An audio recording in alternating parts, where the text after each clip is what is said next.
महाराष्ट्र माझा, प्रत्येक गावातून आणि प्रत्येक जिल्ह्यातून थेट तुमच्यापर्यंत। शिवालय येथे शिवसेना पदाधिकाऱ्यांची बैठकीत नियुक्त्या जाहीर। शिवसेना उद्धव बाळासाहेब ठाकरे पक्षाची आज कर्जत शहराची बैठक शिवालय येथे संपन्न झाली। या बैठकीत शहरातील विविध भागातील पदाधिकाऱ्यांच्या नियुक्त्या करण्यात आल्या। यामध्ये प्रामुख्याने शिवसेना युवासेना पदाधिकाऱ्यांचा समावेश होता।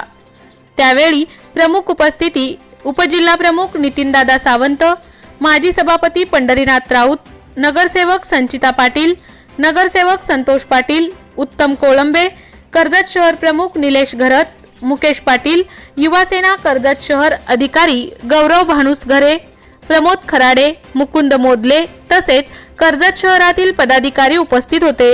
सदर सभेमध्ये कर्जत शहर शिवसेना युवासेना खालील पदाधिकाऱ्यांच्या नियुक्त्या करण्यात आल्या।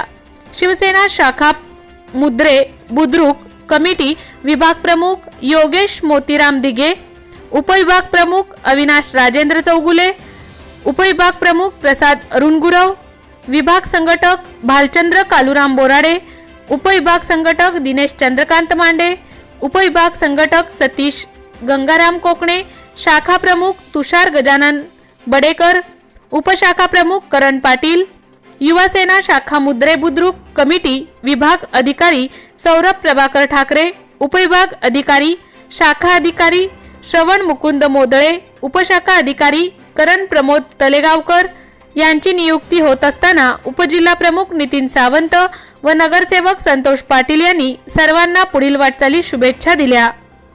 ब्युरो रिपोर्ट महाराष्ट्र माझा, रायगड कर्जत।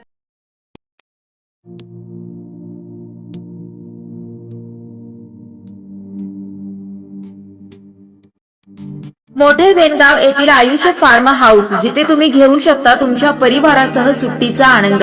निसर्गाच्या सानिध्यात आणि कर्जत शहरापासून अवघ्या हाकेच्या अंतरावर असलेलं आयुष्य फार्म हाऊस पर्यटकांसाठी सज्ज आहे। राहण्याची व जेवणाची उत्तम प्रकारे सोय, तसेच स्विमिंग पूल, रेन डान्स, एसी रूम, खेळण्यासाठी ऐसपैस जागा, गेम आणि आकर्षक गार्डन तसेच सर्व सोयी सुविधा उपलब्ध। पत्ता मोठे वेनगाव कर्जत रायगड। बुकिंग साठी संपर्क भाई गायकार 88 88 38 11 11, अभिषेक गायकार 88 88 37 11 11, अवंतिका गायकार 77 20 04 56 78। तुमच्या परिवार आणि मित्रांसोबत सुट्टीचा आनंद घेण्यासाठी आत्ताच बुक करा आयुष्य फार्म।